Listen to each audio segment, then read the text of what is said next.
Today I'm going to show you how to take some vines, like this muscadine grapevine, and turn it into a wreath. First you want to pull down your vines. I've got a vine here, and it's probably, I don't know, 20 feet long maybe, if you stretched it out. But this is all I need, just one decent vine.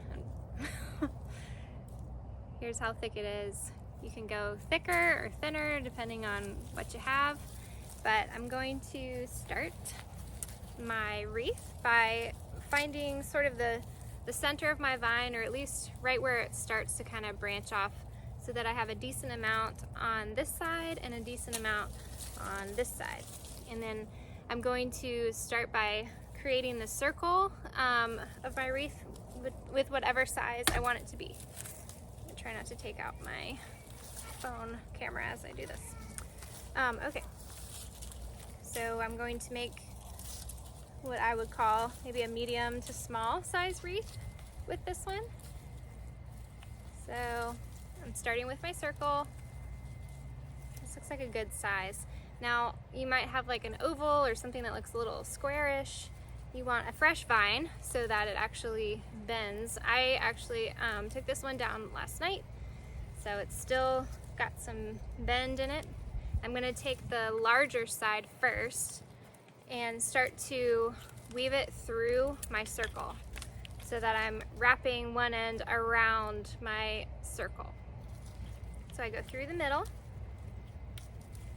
and I'm really just kind of wrapping it as tight as it will let me. It doesn't have to be super tight, but I think the looser it is, the less shape you're gonna have. So I'm gonna keep mine fairly tight and just keep going around. All right, so I finished the thicker side of my vine, and now I'm just starting to take the other side, which has far more leaves and tiny branching vines, and this is what I like to finish with. So I'm going to just start wrapping, and I'll start with this kind of thicker part right here, and this is probably where things get most challenging, is just pulling all the vines through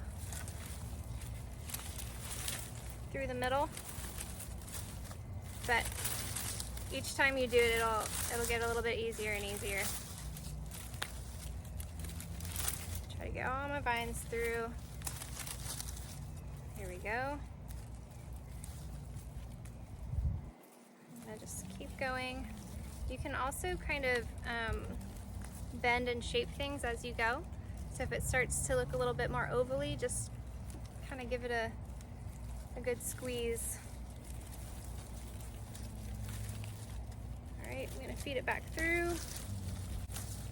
Watch your face. Don't want to whip yourself. So there's a couple different methods you can use when you wrap your vines.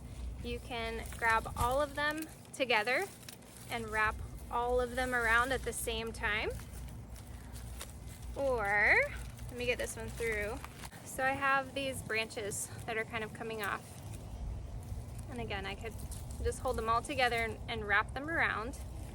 Or as they start to split and I have separate vines, so it's a little broken right there, but I can actually wrap those individually.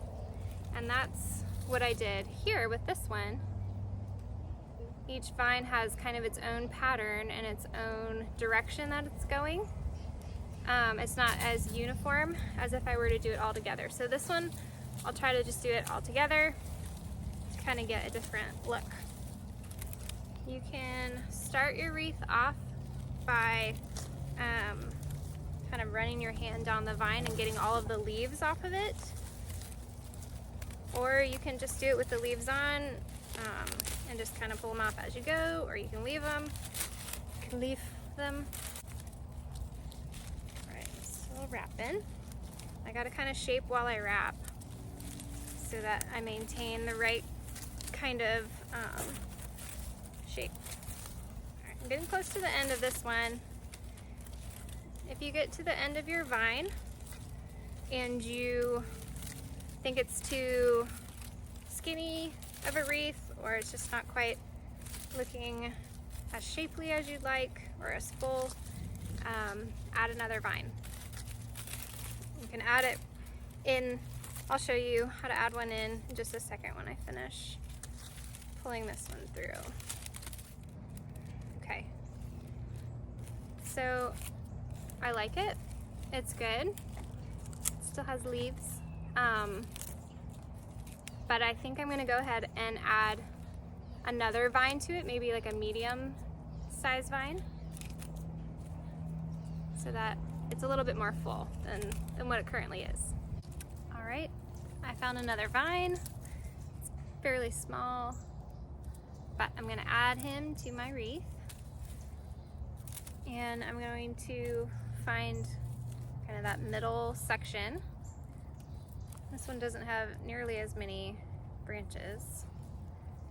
And I'm just gonna start wrapping him on. You will also notice that as you wrap your vine around, there's an opportunity to make very tight wraps that are close together, or very long wraps. And so just be aware of the way that looks and being consistent with it. Play around with it, get the look that you want. All right, now I do have a few of these little stragglers. You can clip those. I prefer just to wrap them in. You can just go whatever direction they seem like they want to go. Let the vine decide. Again, I don't mind like some of these little curly cues. I don't know if you can see them. Yeah, those curly cues. I don't mind some of those sticking out. I'll tuck this one in because he's kind of big. There you have it. So here's the one I just made. Here's the one I made earlier. Pretty comparable. This one was with 2 smaller vines. This was with 1 larger vine. And now I'll show you what you can add to kind of spruce up your wreaths. All right, as you can see, I've added some fresh foliage to this wreath, and it's got pine needles, pine branches with pine cones on it, as well as these beautiful branches with little red berries. It's like a little pop of Christmas. The berries are not poisonous, so don't worry. You can secure it with wire if you need to. I just kind of stuck these in.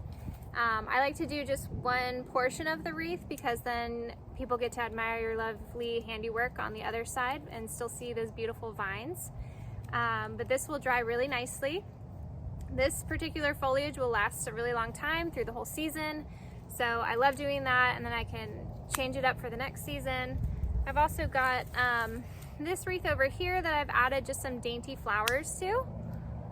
And these are fresh, but they will dry and look exactly the same. You want to find things that are fresh when you weave them in so that they can be bent, but that will dry really nicely without wilting. So those are the 2 wreaths I've got. I hope you enjoyed. Good luck making your own beautiful wreaths, and let me know how it goes.